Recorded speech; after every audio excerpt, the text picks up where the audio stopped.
चलिए साहब, last lecture में हमने देखा था परागकणों के कुछ महत्वपूर्ण तथ्य या परागकणों के बारे में तथ्य फैक्ट्स। और अब हम देखेंगे साहब परागकण कैसे वातावरण में आते हैं या फिर परागकोश का फूटना या टूटना। क्लियर साहब? अभी क्या आएगा? परागकोश का स्फुटन। क्योंकि जब तक परागकोश टूटेगा नहीं, फटेगा नहीं, तब तक परागकण जो है वो कहाँ नहीं आएंगे साहब? वातावरण में नहीं आएंगे। इसलिए हम क्या देखेंगे? परागकोश का स्फुटन या टूटन। परागकोश का स्फुटन के बारे में बात करें तो परागकोश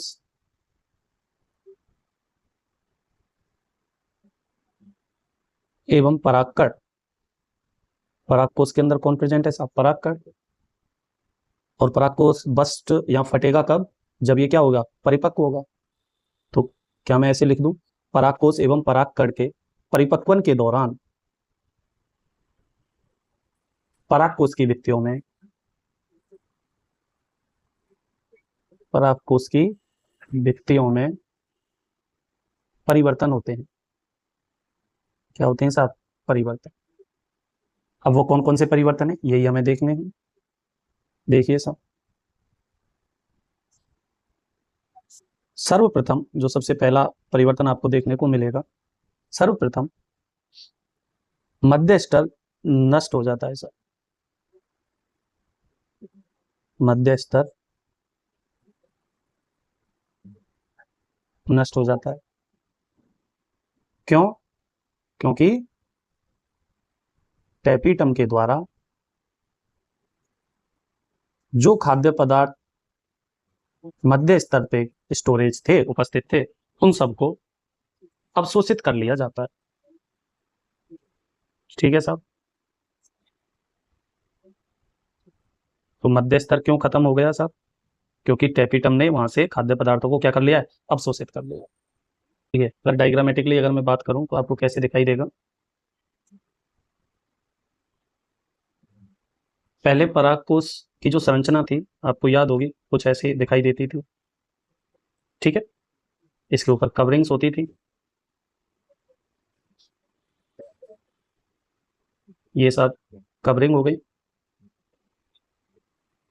और ये फोर्थ नंबर की कवरिंग, जो कि आप जानते हो ये कौन है? टैपीटम। सबसे बाहर की तरफ अधिचर्म, जिसको हम क्या बोलते थे? एपिडर्मिस। दूसरा एंडोथीसियम।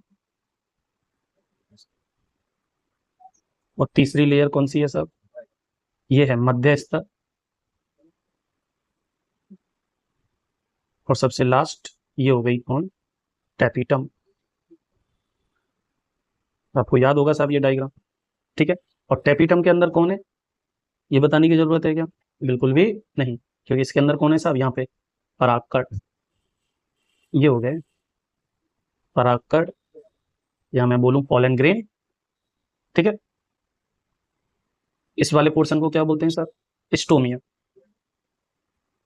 और सेंटर में कौन होता था? कनेक्टिव टिश्यू, संयोजी ऊतक। चलिए, बहुत बढ़िया। अब देखिए, मध्य स्तर तो नष्ट हो गया, खाद्य पदार्थ अवशोषित कर लिए टैपीटम ने। इसका मतलब अभी जो डायग्राम आएगा आपका, वो आपको कुछ ऐसे दिखाई देगा।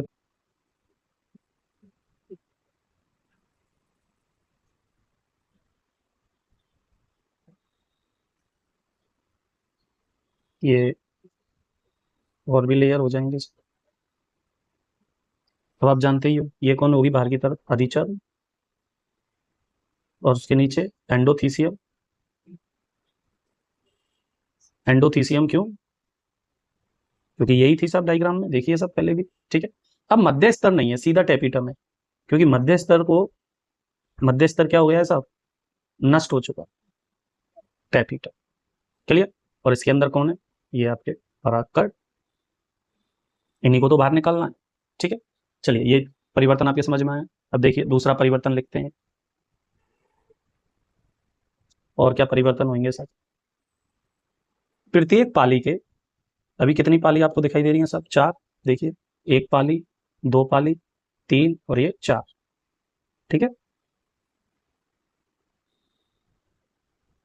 प्रत्येक पाली के दोनों परागधानियां, दोनों परागधानियों के बीच स्थित बंध्य ऊतक, बंध्य ऊतक आप समझ गए होंगे किसकी बात की जा रही है सर, तो प्रेजेंट था, उपस्थित है, कि नष्ट हो जाने से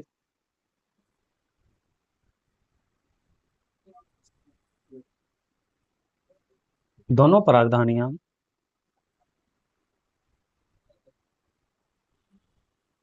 परस्पर जुड़कर एक ही परागधानी का निर्माण कर लेती, एक ही परागधानी का निर्माण कर ले। ठीक है साहब, देखिए आप जानते हैं, आपने पुराना जो लेक्चर है उनमें देखा होगा, यहाँ पे सब कौन है, ये बंधे ऊतक है, स्ट्राइल टिश्यू। ठीक है, ये सब भरा हुआ रहता है यहाँ पे ऐसे ऐसे कोशिकाओं से, ये कौन हो गया यहाँ पे बंधे ऊतक।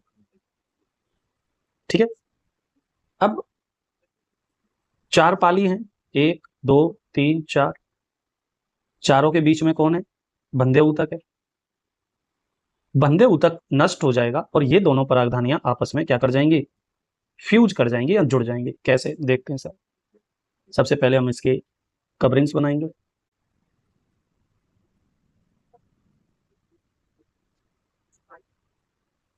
ठीक है, ये ये देखो सब डायग्राम फ्री हैंड से बन रहे हैं तो आपको ऐसे ही समझना है। सबसे बाहर की तरफ कौन होगी सर, एपिडर्मिस यानी कि अधिचर्म। उसके बाद कौन आया, एंडोथीसिया। ठीक है, और अंदर की तरफ कौन हो गई ये सब, ये टैपिटल। ठीक है, अब यहाँ पे जो बंधे ऊतक है वो नष्ट हो गया, तो अभी जो स्ट्रक्चर बनती है, जो दोनों परागधानियां, ये कौन थी परागधानियां, फ्यूज होके कितनी परागधानी बना लेती हैं साहब, वन।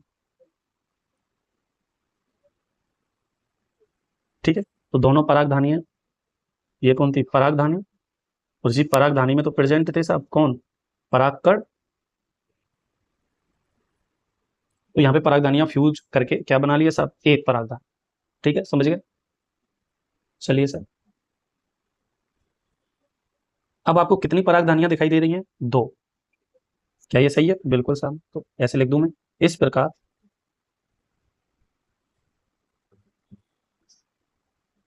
परिपक्व परागकोश की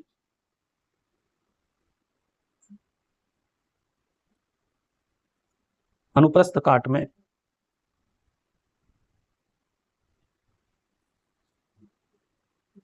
दो ही परागधानियां दिखाई देती,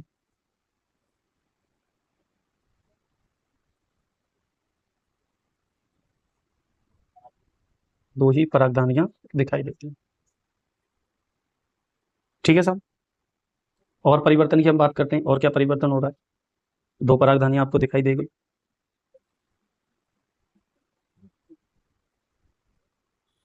परागकोश का टूटन या स्फुटन शुष्क मौसम में होता है।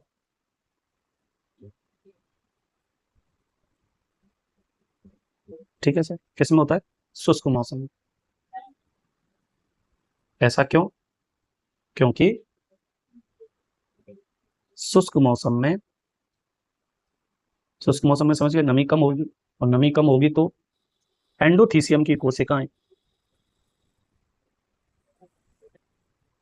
एंडोथीसियम की कोशिकाओं से जल की हानि होती है, जल की हानि होती है। ठीक है साहब, अब जल की हानि हो रही है तो जो कोशिका पहले से फूली हुई थी, क्या वो सिकुड़ेगी, बिल्कुल से। तो क्या मैं ऐसे लिखूं, जल की हानि से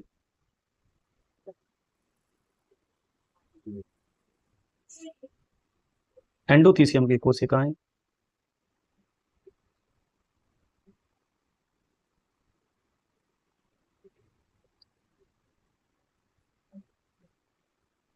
या कोशिकाओं, एंडोथीसियम की कोशिकाओं की भित्तियां सिकुड़ती हैं। क्या करती हैं साहब, सिकुड़ती हैं। और जो बाह्य भित्तियां, बाह्य भित्तियां सिकुड़ कर अवतल हो जाती। कैसी हो जाती हैं साहब? अवतल। अवतल लेंस वगैरह आप जानती हैं।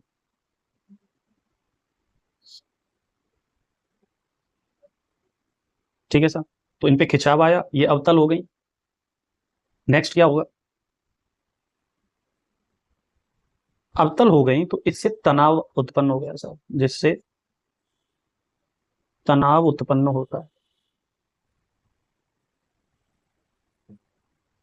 और तनाव की वजह से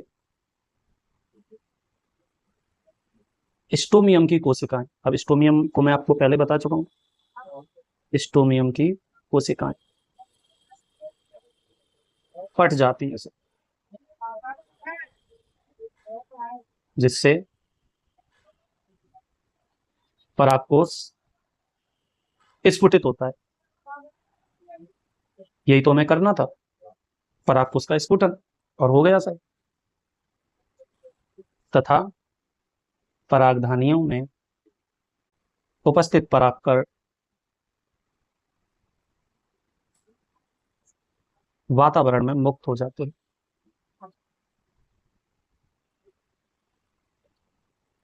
वातावरण में क्या हो जाते हैं साहब? मुक्त हो जाते हैं। देखिए, आपको पता होना चाहिए स्टोमियम कहाँ है। ये रहा स्टोमियम, इसकी कोशिकाओं पे तनाव आता है, तनाव की वजह से ये यहाँ से क्या हो जाएगा? बस्ट हो जाए। चलिए देख लेते हैं कैसे बस्ट होगा या कैसे ये स्फुटित होगा।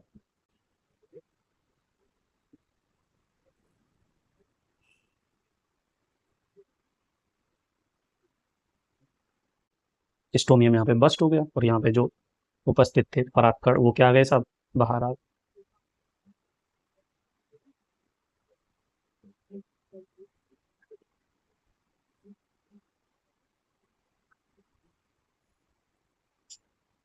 क्या बाहर आ गए साहब? पराग। ठीक है, तो आप देख सकते हैं परागकोश का स्फुटन कैसे हुआ है, स्टेप बाइज स्टेप। याद रखिए साहब, अधिकांश एंजियोस्पर्म में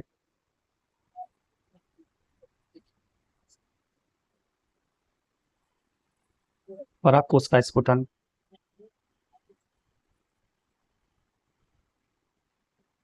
लंबवत प्रकार का, और दिखाई भी दे रहा है आपको, ऐसा ही है सर,